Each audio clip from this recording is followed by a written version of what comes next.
Olá, prezados alunos e alunas. Hoje, dentro da disciplina dos procedimentos trabalhistas nas organizações, nós iremos falar na unidade 2 sobre contratação, contrato individual de trabalho, legislação trabalhista no Brasil e a CLT com a sua reforma trabalhista. O contrato de trabalho é um negócio jurídico celebrado entre o empregado e o empregador para a realização de um trabalho mediante subordinação e estipulação de suas condições. Tal qual no direito civil, o contrato deverá guardar os elementos essenciais para sua constituição, quais sejam agente capaz, objeto lícito e forma contratual prescrita ou não defesa em lei, conforme dispõe o artigo 104 do Código Civil. O artigo 442 da CLT prevê que o contrato individual de trabalho é o acordo tácito ou expresso correspondente à relação de emprego. Na sequência, o artigo 443 dispõe que o contrato poderá ser por prazo determinado ou indeterminado, ou para prestação de trabalho intermitente, ou seja, cuja forma não é contínua. O contrato por prazo determinado é aquele contrato em que as partes ajustam seu início e término, desde o seu surgimento, desde a sua assinatura, seja pela colocação de data, execução de serviço ou a realização de certo acontecimento. Não poderá ser fixado por mais de 2 anos ou de 90 dias, no caso de contrato de experiência. Os seus requisitos, eles estão previstos no artigo 443, parágrafo 2º da CLT, ou nas próprias convenções coletivas de trabalho. A sua renovação por mais de uma vez transformará o contrato por prazo determinado em contrato por prazo indeterminado. E o que é o contrato por prazo indeterminado? É aquele em que as partes não pensam no seu fim no momento da contratação, motivo pelo qual exige a declaração de vontade de uma das partes para a imposição do seu término. Para que haja o encerramento, a rescisão de um contrato indeterminado, há que uma das partes demonstrar que não tem mais interesse na sua continuidade. As características do contrato de trabalho são a liberdade contratual, que dispõe sobre a estipulação do contrato ser livre entre as partes, desde que não contrarie as disposições de proteção ao trabalho. Nós temos várias normas hoje que têm como finalidade resguardar, por exemplo, a integridade física, a salubridade. Então, todos esses requisitos devem ser observados, sob pena de eventualmente caracterizar a quebra de um vínculo contratual ou a ofensa de um próprio direito fundamental do empregado. As alterações do contrato de trabalho também são características do contrato que merecem a nossa atenção. As mais comuns são aquelas referentes ao local de prestação do serviço, a jornada de trabalho e o salário. Na alteração de local, se houver uma mudança de endereço, como no caso de transferência, por exemplo, as despesas para o processo de mudança deverão ser custeadas pelo empregador, bem como um adicional de até 25% sobre o salário.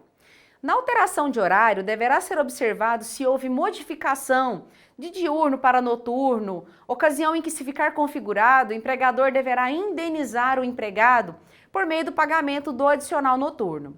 Na alteração de salário, se houver redução de forma ilícita, o empregador estará sujeito a sanções, ressalvados os casos previstos na CLT ou por meio das próprias convenções coletivas. Quando nós falamos então da suspensão e da interrupção do contrato, é importante aqui trazer para vocês, conforme está demonstrado neste quadro, quais são as hipóteses e o que caracterizará uma ou outra situação.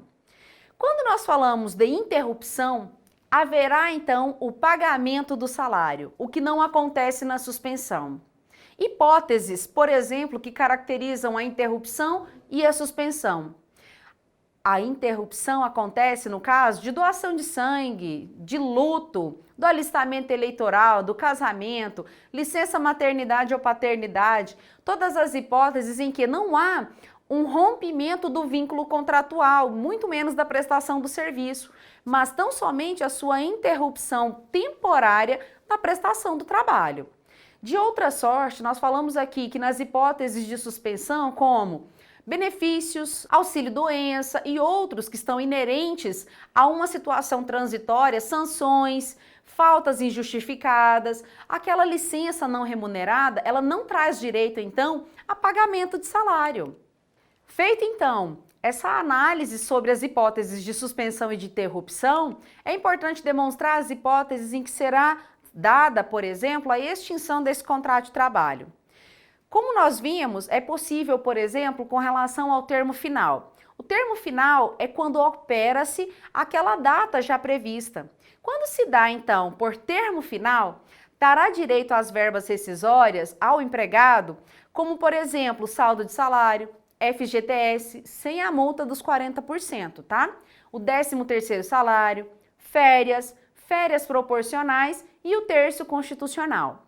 Quando nós falamos que a extinção do contrato de trabalho se deu por iniciativa do empregador, do seu patrão, os direitos que estarão inerentes são saldo de salário, FGTS com a multa dos 40%, férias, férias proporcionais, terço constitucional, 13º e indenização correspondente à metade dos salários devidos no restante do contrato.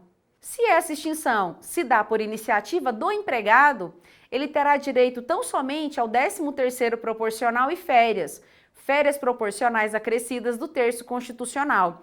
Nós vimos aqui que há uma distinção substancial quando a iniciativa dá pelo empregador ou pelo empregado. Nós sabemos ainda, por exemplo, num caso de dispensa do empregado sem justa causa.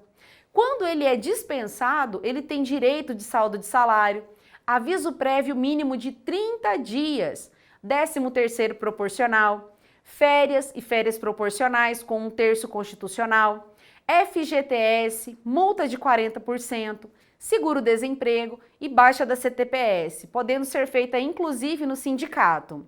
Há ainda o pedido de demissão pelo empregado, que lhe confere o 13º proporcional, férias e férias proporcionais com um terço de indenização. A dispensa por justa causa. Essa aqui merece a nossa atenção. Ela não dará direito a nenhuma verba rescisória, salvo aquelas verbas vencidas. Além disso, concede apenas a baixa da carteira. A extinção por justa causa empresarial é igual à rescisão indireta e os direitos serão iguais aos da demissão sem justa causa. A extinção por culpa recíproca, ela acarreta que as verbas rescisórias serão devidas pela metade, porque há uma assunção de responsabilidade tanto entre empregado quanto empregador. A extinção da empresa ou do estabelecimento gera também a extinção do contrato de trabalho e que conferirá os direitos ao empregado referentes a todas as suas verbas rescisórias. Há ainda a extinção por morte do empregado ou do empregador. Neste caso, o herdeiro ou o espólio receberá apenas saldo de salário, 13º, férias e férias proporcionais com um terço constitucional. Vista essa parte inicial, é preciso começar a elaborar com vocês os conceitos fundamentais que estarão relacionados à própria legislação trabalhista. Muito embora as primeiras legislações trabalhistas tenham surgido em 1891, somente após a Revolução de 1930, Getúlio Vargas criou o Ministério do Trabalho, Indústria e Comércio. Portanto, a Constituição de 1934 foi a primeira a tratar sobre o direito do trabalho no país. Ao longo dos anos, a legislação trabalhista passou por modificações intensas, motivo pelo qual nós iremos passar ao estudo da sua importância e especialmente da própria CLT. O histórico dos diplomas legais trabalhistas. Eu vou destacar para vocês apenas algumas das leis mais importantes em virtude da sua pluralidade. Nós sabemos que as normas trabalhistas, o próprio direito em si, ele acaba se renovando cotidianamente. Há diversas alterações que são realizadas ao longo dos anos e que a sua essencialidade, ela se dá de acordo com a atual realidade da sociedade. Quando nós falamos, por exemplo, da lei número 62 de 1935, ela tem um marco histórico, porque ela assegurava e assegura ainda ao empregado da indústria ou do comércio indenização quando não exista prazo estipulado para a terminação do respectivo contrato de trabalho e quando ele for despedido sem justa causa, dando outras providências. Nós tivemos ainda a Lei 185 de 1936, que instituiu as comissões de salário mínimo.